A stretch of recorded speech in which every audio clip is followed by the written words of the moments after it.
बिस्मिल्लाहिर्रहमानिर्रहीम। मोहतरम नाज़रीन, सलामुन अलैकुम। मैं हूं आपका मेज़बान साजिद रिज़वी। आज के प्रोग्राम में इंशाअल्लाह एक बार फिर से हम लोग उसी मौजू पर बात करेंगे जो पिछले एपिसोड में आपने देखा कि पैसों का इस्तेमाल। और इस पर बात करना इसलिए ज़रूरी है कि अल्हम्दुलिल्लाह हमारे समाज में पैसे बहुत हैं और इसे लोग अलग अलग रास्ते पर ख़र्च कर रहे हैं। लेकिन अगर यही पैसे सही रास्ते पर ख़र्च किया जाए तो शायद कम्युनिटी की तरक्की हो सके, और हो रही है, लोग करते हैं। लेकिन कोशिश करेंगे कि आज के प्रोग्राम में कुछ ऐसे रास्ते आप तक पहुंचा जाएं। इस मौजू पर बात करने के लिए हमारे साथ प्रोग्राम में चैनल विन के स्टूडियो में मौजूद हैं हुज्जतुल इस्लाम वल मुस्लिमीन आली जनाब मौलाना सैयद सफ़ी हैदर साहब क़िबला। तो आइए सबसे पहले उनसे मुलाकात करते हैं। अस्सलामुन अलैकुम। वालेकुम अस्सलाम व रहमतुल्लाह। मौलाना साहब, पैसों के इस्तेमाल के सिलसिले से हम लोग गुफ्तगू कर रहे हैं। पिछले एपिसोड में पर्सनल पैसे की बात हो गई थी और थोड़ा सा हम लोग ने खुम्स वगैरह के बारे में बात किया था। आज एक और चीज़ है समाज में कि एक बार हमारे पास पैसा बच जाता है, अल्हम्दुलिल्लाह, यानी खुम्स निकाल दिया, अपनी पर्सनल लाइफ के खर्चे हैं वो भी निकाल दिया। इन सब के बावजूद अल्लाह ने इतना नवाजा है हमें कि हमारे पास पैसे एक्स्ट्रा हैं। अब वो एक्स्ट्रा पैसे का इस्तेमाल हमें कैसे करना है, क्योंकि ज़्यादातर काम जो होते हैं वो ऐसा ही होता है कि चलो मस्जिद बनवा देते हैं, इमाम बारगाह बनवा देते हैं। इस सिलसिले में क्या कहना चाहेंगे आप? बिस्मिल्लाहिर्रहमानिर्रहीम। आपके सवाल का बराह रास्त जवाब देने से पहले एक दो बातें इस सिलसिले में तमाम मैं कहना चाहता हूँ। अगर मुझसे आपका जवाब रह जाए तो दोबारा पूछ लीजिएगा। जी जी बिल्कुल। अभी आपने जो कहा कि हमारे पास अगर एक्स्ट्रा बच जाए की बहस नहीं है। इंसान को जो मिला है उसमें से उसको कार्य वाजिब तो अपनी जगह है, लेकिन वाजिब छोड़ के बच जाए पे कार्य खैर नहीं है। जो मिला है अपनी ज़ात पे खर्च करने के साथ दीगर कार्य खैर उसके साथ साथ तुम्हें करना है। यानी शर्त ये नहीं है कि मेरे पास सेविंग होगी तो कार्य खैर करूँगा। बात यह है कि आपकी इनकम है तो आप कार्य खैर करेंगे।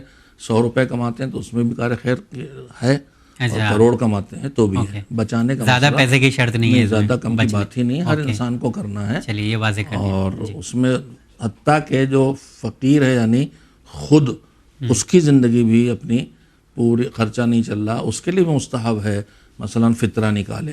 तो इसका मतलब ये हुआ कि जो तंगदस्त है, जो खुद जीने के लिए ज़रूरतमंद है कि उसे रकम शरी मिले, उसको भी अल्लाह ने कहा कि देने का जज्बा तुम्हारे अंदर होना चाहिए। इसमें दीन इंसान में सिर्फ लेने का जज्बा है, लेकिन अल्लाह उसे लेने के जज्बे को देने के जज्बे से बदलता है ताकि माशरा बैलेंस रहे और ज़िंदगी मिली जुली एक दूसरे से नज़दीक होकर बसर होती रहे। जी बिल्कुल। ये पहली बुनियादी बात थी। दूसरी बात यह करना चाहता हूँ कि मैंने शायद पिछली गुफ्तगू में बात की थी कि अल्लाह ने हर जगह निज़ाम बनाया है, तो उसने जो मेरे माल में वाजिबात रखे हैं उनके तो शर्तें तय कर दी कि कहाँ लगा और कितना क्या उसका सलीका बता दिया। उसे तो हर हाल में मुझे करना ही करना है। जी बुनियादी बात है कि अपने माशरे की खिदमत में अर्ज़ करना चाहता हूँ, अपने सारे मोमिनीन मोमिनात से हमसे एक बड़ी कोताही हो रही है कि अल्लाह ने जो हमारी आमदनी में हमारे पैसे में वाजिबात रखे हैं हम उनकी तरफ से लापरवाह हो जाते हैं, और जो हमारे पास वाजिब नहीं है,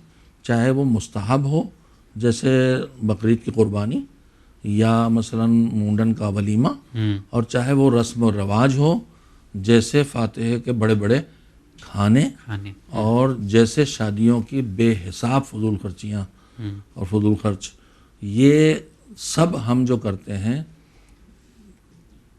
हमारी पूरी कौम को इस तरह मुतवज्जो होने ज़रूरत है कि इन मुस्तहब्बात की बारी तब आएगी जब आप अपना वाजिब अदा कर दें। अभी मुहर्रम गुजरा चल रहा है, आ रही तारीख़ें जा रही हैं, इसमें हम देखते हैं कि बहुत पैसा खर्च करती कौम शब्बेदारियों पर और खानों पर और इन चीज़ों पर। मना नहीं कर रहा इससे, मैं अर्ज़ ये करना चाहता हूँ ये सब करो, करने की नौबत आने पे करो, पहले अपने पैसे से वाजिबात निकालो, यानी खुम्स वगैरह निकालो जी, और जो तुम्हारे अरहाम हैं जिनकी कफ़ालत तुम्हारे ज़िम्मे उनका ख़र्चा दो। अच्छा। बीवी बच्चों को, माँ बाप को जहाँ जहाँ ज़रूरत वहाँ खर्च करो, उसके बाद इधर आओ फिर खर्च करो। अलबत्ता इधर आके भी दिखावे वाले खर्चे जो आजकल बहुत बढ़ गए हैं, और उस दिखावे में जो हर तरफ दिखावा, बड़े बड़े पोस्टर और मामूली खानों पे हम मेहमान नवाजी कर सकते हैं, लेकिन मुहर्रम में भी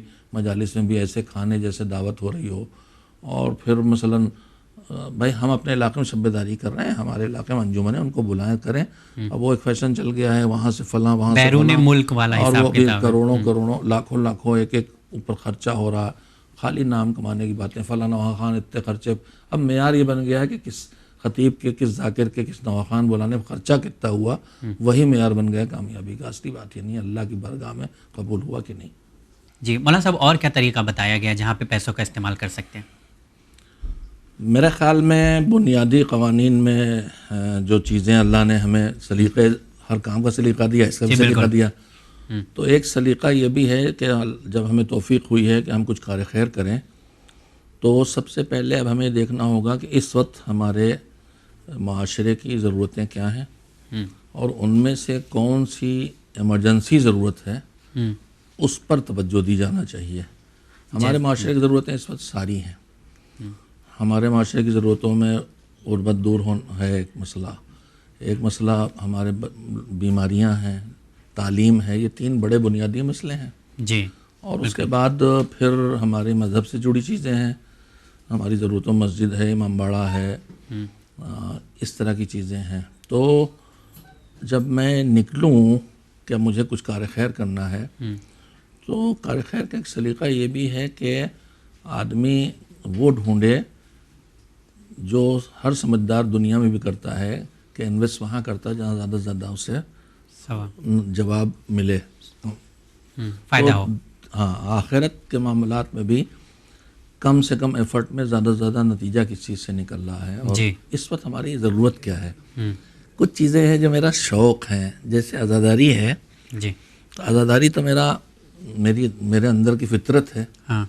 और उस पर जो मुझे करना हो तो मैं करूँगा ही, लेकिन वहाँ फजूल खर्ची और दिखावे से बचे हम। एक कंपटीशन चीज़ भी है यहाँ पे, कंपटीशन जो चलने लगे, फला गांव की, फला शहर ये की, सब कंपटीशन जो हो रहे हैं, ये सब मिजाज मज़हब के ख़िलाफ़ हैं।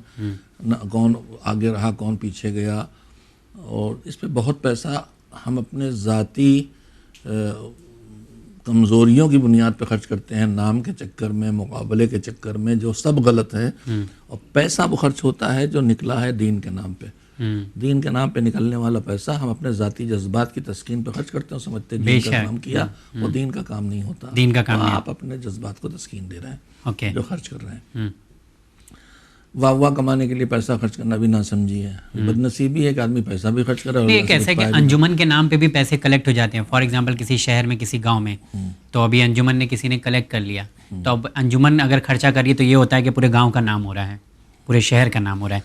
तो इसमें तो नाम हो रहा है, तो हमारा हदफ नहीं होना चाहिए ना, क्योंकि मकसद यही है कि हमारा हदफ तो अल्लाह की रजा, उस इबादत का अंजाम देना, मासूमीन की रजामंदी होना चाहिए, या हमारे गाँव का नाम होना।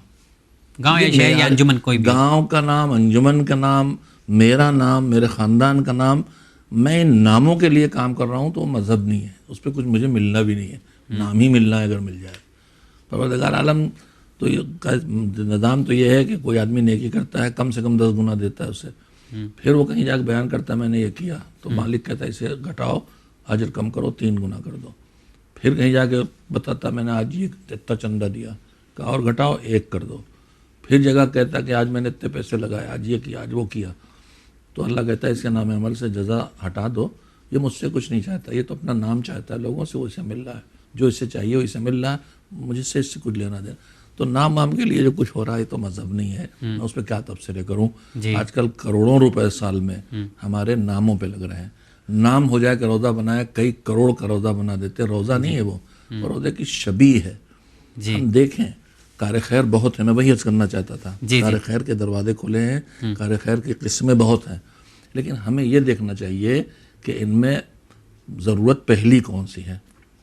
बिल्कुल, एक आदमी बीमार भी है, एक आदमी भूखा भी है, एक आदमी के पास पढ़ने के पैसे भी नहीं है पढ़ाने के। अब ये 3 काम हैं, तो मैं कहूँ कि चूँकि तालीम बहुत अहम है, लिहाजा मैं तो पढ़ाने के पैसे दूंगा, तो अक्ल कहेगी भैया पहले इसकी भूख मिटाओ। बिल्कुल, पहला काम भूख मिटाना है, तब उसके बाद बात आती है कि ये पढ़े कि ना पढ़े, इलाज होना है। तो एक सलीका होता है खर्च करने का कि कहाँ लगाएं। हम ये देखें हमारी कौम की ज़रूरत क्या, अगर हमारे इलाके में मस्जिद नहीं है, ज़रूरत है, ठीक है बनाए, इमाम बाड़ा नहीं है बनाए। कितने लोग हैं कि जो ज़रूरतमंद हैं, हमारी बहुत बड़ी ज़रूरत तालीम है, बहुत बड़ी ज़रूरत अस्पताल है, बिल्कुल कॉलेज हैं, बिल्कुल बेशक। मदरसे हैं। लेकिन इसके नाम पे पैसे नहीं निकलते, दीन के नाम पे पैसे मैं निकल यही जाते हैं। कहना चाहता हूँ कि पहला काम हमारा, हमें तय करना होगा कि पहले हमारी क्या ज़रूरत है कौम की, या यूँ खड़े हों कि इमाम हैं और इमाम क्या करेंगे इस मौके पे। देखें कि इमाम क्या करेंगे इस मौके पर। इमाम रोज़ा बनवाएंगे, इमाम मस्जिद बनवाएंगे, इमाम कॉलेज बनवाएंगे, इमाम अस्पताल बनवाएंगे, इमाम ये पुल बनवाएंगे, इमाम इस कॉलोनी में जो गरीब लोग या मोमिनीन भी रहते हैं, रास्ता बहुत ख़राब, इसको ठीक कराएंगे। इमाम क्या करेंगे? इस वक्त कोरोना फैला है, तो जिन घरों में बेकारी से फाके हो रहे हैं वहाँ खाना पहुँचवाएंगे या मस्जिद बनवाएंगे? जी। जिन घरों में इलाज से मौतें हो रही हैं उनको बीमार का इलाज करवाएंगे या रोज़े की शबी बनवाएंगे? जिन इलाकों में दूर दूर तक पढ़ाई का कोई इंतज़ाम नहीं, न दीन का न दुनिया का, वहाँ पहले जाके मदरसा और कॉलेज खुलवाएंगे या वहाँ जाके पहले मस्जिद बनवा देंगे? तो ये सब शऊर दीन पर है और सलीक़े दीन पर है और फरासत ईमानी पर है कि इस वक्त मुझे क्या करना चाहिए, जो मेरे अल्लाह को लगे कि अल्लाह कहे कि हाँ सही फैसला किया तूने, यही करना चाहिए था। हाँ। रसूल कहे हाँ यही करना चाहिए था, इमाम कहें यही करना चाहिए था। ये मेयार बना लें तो इंशाअल्लाह हमारा पैसा बिल्कुल सही जगह लगेगा। नाज़रीन, मौलाना साहब ने बहुत अच्छी बात बताई है कि हर गांव में मस्जिद, इमाम बारगाह, दरगाहें मौजूद हैं, लेकिन अफसोस की बात है कि हॉस्पिटल नहीं मौजूद है, स्कूल नहीं मौजूद है। मतलब ये जो एक चीज़ होती है यहाँ पर, अगर हम मस्जिद बनवा लेते हैं या कोई शबी बनवा लेते हैं किसी रोज़े की, तो क्या ऐसा लगता है कि अब उसे भी वही शरफ़ हासिल है जो करबला मोहल्ला को या मदीना को? ये मतलब ये कॉन्सेप्ट कहाँ से आया कि अगर हमारे गांव में हम कोई चीज़ बनवा लेते हैं तो उसे भी वही मकाम हासिल है जो वहाँ की ज़मीन को हासिल है? इसके बाद हमारे हिंदुस्तान में, दूसरी जगहों की बात नहीं करता मैं, 4 तरह की मजहबी इमारतें हैं बज़ाहिर 4। एक तो मस्जिद है जी, एक इमाम बाड़ा है, एक बाज़ जगहों पे बाज़ मज़ारात हैं, जैसे शहीद सालिस का मज़ार है, या जैसे अभी पंजाब में समाना में इमाम की नस्ल से इमामज़ादे जी, इमाम अली नकी अलैहिस्सलाम के शायद वो फर्जंद या नस्ल में वो हैं, यानी यहाँ पर हकीकतन कोई अजीम शख्सियत दफन है। हमारे हिंदुस्तान में कम है जी। ये ईरान में बेहिसाब है, इमामज़ादे जिन्हें कहते हैं, और हमारे यहाँ लेकिन तो एक तो है मस्जिद, एक है इमाम बाड़ा, और एक है फिर उसके बाद इमामज़ादे या उलमा की कब्रें और उनके ऊपर बने हुए गुंबद या मज़ारात, और चौथी चीज़ है जो नवाबिन लखनऊ ने बज़ाहिर सबसे पहले शुरू किया था, रोज़ों की शबीह बनाना। मकसूद उनका यह था कि हर वक्त हर आदमी नहीं जाता और तड़पता है, तो कुछ जैसे हम ताबूत उठा के बेचैनी कम करते हैं, ताबूत जो उठाते हैं वो शबीह ताबूत है, ताबूत तो है नहीं, बिल्कुल। तो ना उसके लिए वो अहकाम जारी होंगे जो इमाम के असल ताबूत के लिए हैं, ना उसमें वो असरात पैदा होंगे। तो अल्लाह की करम हो कि वो हम वहाँ नहीं पहुँच रहे हैं, यहीं पहुँच रहे हैं, तो अल्लाह हमें यहीं से वो चीज़ें दे दे, लेकिन शरअन उसके लिए वो अहकाम जारी नहीं होंगे। अच्छा। जो असल ताबूत के हैं उसके लिए थोड़े आएंगे। बिल्कुल। तो ये 4-5 तामीरात हैं। इसमें मस्जिद जो है वो किसी चीज़ की शबी नहीं है। मस्जिद असल हुक्म खुदा है कि तुम एक जगह मुअय्यन करो और वहाँ नमाज के लिए बस कर दो और किसी काम के और दुनिया कोई काम ना हो, वो मस्जिद है। मस्जिद बनाना, मस्जिद का शरफ़ असल है, वो किसी चीज़ की शबी नहीं। हमारा ये तसव्वुर गलत है कि वो मसलन मस्जिदुल हराम की या मस्जिदुल नबी की शबी है, उससे इसका कोई मुकाबला नहीं। वो अपनी जगह है, ये भी हकीकत है, छोटी सी हकीकत है और वो बड़ी हकीकत है। इसे ये मंजिलत नहीं हासिल है जो उस ज़मीन पर नहीं, तो मंजिलत तो अलग अलग है। मैं वही तो अर्ज़ कर रहा था कि सारी मसाजिद बराबर नहीं है। एक मेरे घर की मस्जिद है, एक मेरे महल्ले की मस्जिद है, एक बाज़ार की मस्जिद है, एक बस्ती की मस्जिद है। इनके शरफ़ में भी फ़र्क है। नमाज के अहकाम में पढ़ेंगे तो लिखा मिलेगा कि महल्ले की मस्जिद में सवाब क्या, बाज़ार की मस्जिद में नमाज़ पढ़ो तो सवाब क्या, जामा मस्जिद में नमाज़ पढ़ो तो सवाब क्या। उसके बाद 4 बड़ी जगह हैं, फिर मस्जिदुल नबी, मस्जिदुल हराम, मस्जिद कूफा और मस्जिद सहला, मसलन उनके शरफ़ अलग अलग हैं, लेकिन ये सब असल हैं किसी चीज़ की, ये किसी एक दूसरे की शबी नहीं है। एक बात, इमाम बाड़ा भी किसी चीज़ की शबी नहीं। इमाम बाड़ा, इमाम बारगाह, हुसैनिया, जो लफ्ज़ इसके लिए इस्तेमाल करें, ये आज़ादारी की ताकीद के बाद, और जब मासूमीन ने कहा कि तुम बैठते हो अतजलिसून, तो हमारे बुज़ुर्गों ने सोचा कि भाई बैठने की जगह बनाना चाहिए इस काम के लिए। तो हमारे घरों में भी तकरीबन हर घर में हम बाड़ा होता था, फिर बस्तियों में एक बड़ा बनाया जाता था ताकि पूरी बस्ती शरीक हो। तो ये भी किसी चीज़ की नकल नहीं है, ओरिजिनल एक चीज़ है जिसे हमने याद हुसैन के लिए बनाया है, याद अहले बैत के लिए बनाया है। दो बातें हो गई, जी। ये भी ओरिजिनल है, ये किसी की शबी नहीं। कोई कॉपी नहीं है और ये इसके लिए कोई अहकाम शरीयत भी अलग से नहीं जो मस्जिद के लिए हैं कि मस्जिद में आने जाने की इजाज़त किसको है किसको नहीं है, किन हालात में आ जा सकता है किन में नहीं। इमाम बाड़े के वो मसाइल, वो शर्त नहीं है, वो सब मसाइल नहीं है। हमारे घर में जैसे इमाम बाड़ा है उसी को हम लोग रिहाइश में इस्तेमाल करते हैं। घरों में जो होते थे इमाम बाड़े, मुहर्रम आया उसको इस्तेमाल किया, बाद में रिहाइश में भी खाली एक शय नशीन होती थी जिसमें तबरुकात रख दिए गए कि बस वो वहाँ अलग रहे। तीसरी तामीर जो है वो मज़ारात पर जहाँ वाकई कोई मदफून है, उसकी हैसियत वही है कि ये वली खुदा है, ये फ़कीह है, ये आलिम है, उसकी कब्र है, तब मुतबर्रिक है, यहाँ आके दुआ कबूल होगी, यहाँ एहतराम किया जाए, फातिहा पढ़ा जाए, वहाँ जाने का उसका अपना अजर है, उसका सवाब है। जैसे सवाब उलमा की कब्र का सवाब अलग, माँ बाप का अलग, मोमिनीन का अलग, मासूम का अलग, औलाद मासूम का अलग उसका सवाब। चौथी चीज़ जो रोज़ों की शबी बनाई गई, जो नवाबी नबद ने बज़ाहिर शुरू किया, मेरे इल्म में नहीं उससे पहले कुछ, और फिर वो पूरे मुल्क में फैल गया। ये अपनी तस्कीन के लिए आदमी ने शबी बनाई, जैसे ताबूत की शबी बनाई, जैसे अलम की शबी बनाई, जैसे जुलजना की शबी बनाई, उसी तरह बनाई अपनी तस्कीन के लिए। ये भी शबी के साथ वो हुक्म नहीं है जो असल का है। अच्छा, असल रोज़े के जो अहकाम हैं वो अपनी जगह है, इसके साथ वो हुक्म नहीं ना उसके वो असरात। भाई शिफा हुसैन की कब्र की मिट्टी है, अब अगर यहाँ कहीं तो ज़मीन पे कोई हुसैन की कब्र का शबी बना लें और उस पर रोज़ा बना लें तो वो शिफा थोड़ी बन जाएगी। मेरी मुसाफिर की नमाज वहाँ कसर इख्तियार है कि मैं पूरी पढ़ूँ, लेकिन यहाँ अगर मैं मुसाफिर हूँ तो ये रोज़ा, ये शबी है, रोज़ा नहीं है, तो मेरी नमाज यहाँ, तो वो अहकाम यहाँ ट्रांसफ़र नहीं होंगे। वो बरक़ात जो वहाँ अल्लाह ने रखी हैं वो वहाँ की हैं, चाहे वो जन्नतुल बकी की बरक़ात हों, चाहे वो नजफ़ की बरक़ात हों, चाहे जहाँ की बरक़ात है, ये मखसूस है वो वहाँ की हैं, वो मुंतकिल कहीं होने वाली नहीं है। होता ये है कि यहाँ आके हमारे दिल नरम होते हैं, यहाँ आके हमें गिरिया तारी होता है, वो याद आती है, वो याद हमें अल्लाह से करीब करती है, अल्लाह की बारगाह बात पहुँचाने की सबब बन जाती है। लेकिन हमें याद रखना चाहिए कि ये शबी है और इससे हम इतना मुतमईन न हो जाएं कि असल की तड़प ख़त्म हो जाए। जी, असल है, वहाँ तक जाने की बेचैनी भी और उसके फ़ज़ाइल और फ़वाइद भी वहीं जाके हासिल होंगे, यहाँ हासिल नहीं होंगे। यहाँ हासिल नहीं होंगे। मेरे ख़्याल से 4 किस्में के मस्जिद, इमाम बाड़ा और कब्रें और रोज़े मैंने बता दिया। अब इसके बाद जो मजहबी तामीरात हैं वो फिर मदारिस हैं जी, वो मुसाफिर खाने हैं, वो स्कूल हैं, कॉलेज हैं, ये सब भी हकीकतन मजहबी तामीरात हैं। मस्जिद नमाजी के नमाज पढ़ने की जगह है, मदरसा नमाजी बनाने की जगह है, इमाम बाड़ा मातम अज़ादार के मातम करने की जगह है और मदरसा वहाँ ख़तीब और जाकिर बनाने की जगह है। तो पहले उसे बनाओ ताकि आबाद रहें। चलिए, बहुत अच्छी अच्छी बातें आज आपने लोगों तक पहुँचाई हैं। अच्छा, मैं एक माफ़ करिए एक जुमला और बढ़ा लूँ कि पहले कॉलेज खोल के हैसियत पढ़े लिखे और रोज़ी कमाने वाली नस्ल खड़ी करो ताकि इस रोज़ी से वो इमाम बाड़े बनाए, मस्जिदें बनाए, कॉलेज बनाए, मदरसे बनाए, अज़ादारी करे, जुलूस उठाए, मातम करे। यहाँ वहाँ वो कारखाने तो खोलो कि जो कारखाने इन सबको चलाते रहें।